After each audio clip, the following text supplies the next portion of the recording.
안녕하세요. 좋은 글과 좋은 책이 있는 곳, 글책방입니다. 불호. 이 단어는 나이가 40에 이르면 세상 일에 정신을 빼앗겨 갈팡질팡하거나 판단을 흐리는 일이 없게 됨을 뜻하는데요. 그런데 요즘은 부록의 나이가 되어도 세상을 어떻게 살아가야 할지 몰라 이리저리 흔들리고 고민하는 분들이 적지 않은 것 같습니다. 오늘 소개해드릴 책의 저자 조기준 씨는 40을 이렇게 표현합니다. 두 번째 20일 뿐이라고.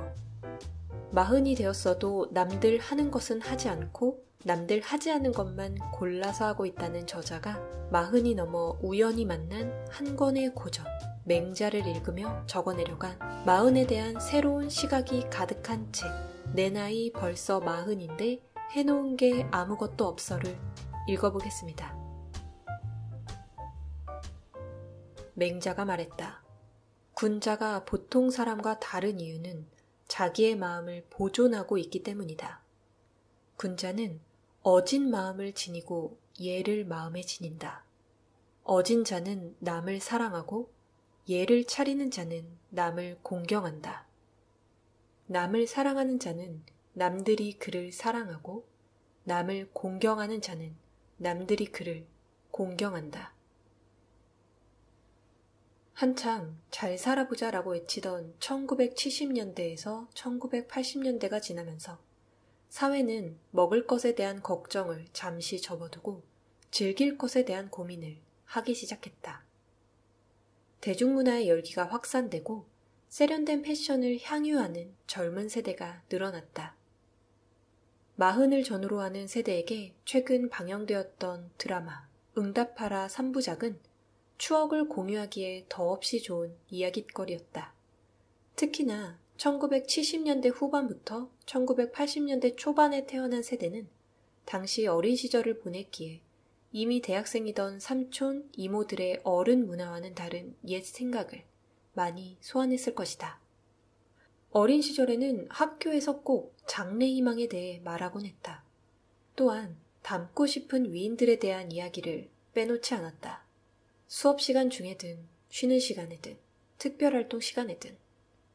우리나라 역사 속 인물로는 왕건, 세종대왕, 이순신 장군, 장영실, 퇴계이황, 유관순, 도산안창호, 방정환 같은 분의 위대한 스토리가 각각 한 권의 책에 빼곡히 담겨 있었다. 해외로 눈을 돌려보면 미국의 워싱턴, 링컨, 영국의 처칠 등을 비롯하여 나이팅게일, 베토벤, 퀴리 부인, 디즈니, 아인슈타인 등의 이야기로 넘실거렸다. 이들은 자신만의 스토리텔링을 다 품고 살아왔을 테지만 결론은 하나였다. 어려운 역경 속에서도 당당히 이겨내어 성공을 거머쥐다. 그래서 나는 이런 내가 참 좋다. 군계일학, 철두철미, 솔선수범, 언행일치, 대기만성, 살신성인 등 위인을 가리키는 사자성어는 참으로 아름답기 그지없다. 맹자도 다양한 인물이 타의 모범이 되는 모습을 칭찬하고 백성의 본보기임을 널리 알리고 있다. 나 역시 어린 시절 위인들을 다룬 책을 읽으면서 그렇게 살아야지, 성공해야지, 1등이 되어야지, 남을 위해 살아야지 하는 마음가짐을 가슴에 품었다. 하지만 어느 순간 느꼈다. 내가 그러한 위인이 될 수 없다는 사실을. 왕건처럼 나라를 일으켜 세울 리더십도 없고 세종대왕처럼 밤잠도 자지 않으며 백성만 생각할 덕도 갖추지 않았고 도산안창호같이 나라를 위해 내 목숨을 바칠 용기도 선뜻 들지 않는다. 베토벤처럼 천재도 아니기에 역사에 큰 획을 그을 수도 없으며 나이팅게일처럼 천사의 마음을 품지도 못한다. 그냥 나는 민초일 뿐이라는 것을 꽤 빨리 깨우쳤다. 어찌 보면 나에게는 견물생심, 시행착오, 용두사미, 자가당착, 자격지심, 주마간산, 중구난방, 침소봉대 같은 사자성어가 더 어울리는지도 모른다. 더 편하게 풀자면 어쩌라고, 나도 몰라, 그냥 살래, 힘든 하루, 답이 없어, 그래서 뭐 라고 말하고 싶다. 정말 나는 그냥 마흔이다.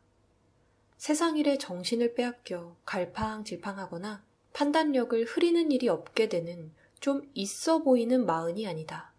남들 과장일 때 이미 부장쯤 되어야 하고, 아니 오히려 임원이 못 되었다고 신세한탄하고, 통장에는 현찰 1억은 있어야 하고, 아이들은 해외 유학 정도 보내야 하고, 이런 지표가 성공의 척도라고 생각하는 사람들이 많다. 사실 어릴 적부터 우리는 위인전을 읽으며 그렇게 살아서 빛이 나야 한다고 배웠다. 하지만 그 빛이 더욱 빛나려면 어두운 그림자가 더욱 짙어야 한다는 사실을 알고 있는지, 그림자를 더욱 짙게 만들기 위해 상대를 힘겹게 하는 사람이 되고 싶지는 않다. 빛이 옅어지더라도 그림자와 공존하면서 살고 싶다. 빛이란 것이 그렇지 않은가. 빛나면 빛날수록 뜨거워서 견딜 수가 없다고. 옛날 동화를 조금 현실적으로 재구성해보자면 바람과 내기를 했던 해님이 행인의 겉옷을 벗게 하기 위해 더욱 강한 빛을 쬐었다고 하는데, 그럼 그 행인이 일사병과 탈수로 쓰러지지는 않을는지, 강한 자외선으로 피부가 손상되지는 않을는지 걱정일 것이다.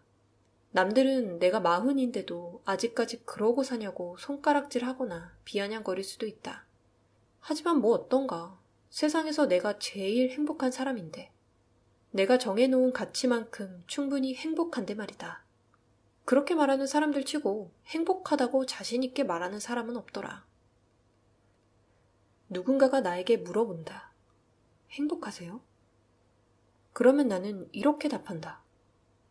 행복하지 않은 적이 없어요. 오랜만에 친구가 전화해서 일상적인 질문을 건넨다. 잘 지내니? 나는 이렇게 말한다. 못 지낸 적이 한 번도 없어. 내 삶을 천국이라 여기니 모든 것이 천국이다. 반대도 마찬가지이다. 매일이 지옥이라 생각하면 그런 삶을 사는 것이다. 누구를 탓할 것인가? 내 삶인데. 내 나이 벌써 40인데 남들이 보기에 해놓은 게 아무것도 없지만 내가 보기에 이미 나는 넘치고 넘치도록 다 해놓고 충분히 누리고 살고 있다. 내 삶이 아니던가. 그래서 나는 이런 내가 참 좋다. 맹자가 말했다. 자기 자신을 망치는 사람과는 그 어떤 말도 나눌 수 없고, 자기 스스로를 포기하는 사람과는 그 어떤 일도 도모할 수 없다. 말할 때의 예의를 비방하는 것은 자기 자신을 망치는 것이라 하고, 인을 지키지 못하고 의를 행하지 못하는 것은 자기 자신을 포기하는 것이라고 한다. 인간의 삶은 욕심으로 시작해 욕심으로 끝나는 것이 아닐까 하는 생각이 들곤 한다. 욕심이라는 단어가 주는 느낌이 부정적인 감정과 맞닿아 있지만 이 말이 좋은 의미로 쓰일 때도 물론 있다. 욕심이 있었기에 인간은 지금까지 문명을 발전시켜 온 것이 아닐까? 더 잘 살고 싶었기 때문에 18세기 산업혁명을 통해 기술혁신이 일어나고 지금의 모습으로까지 이어졌을 것이다.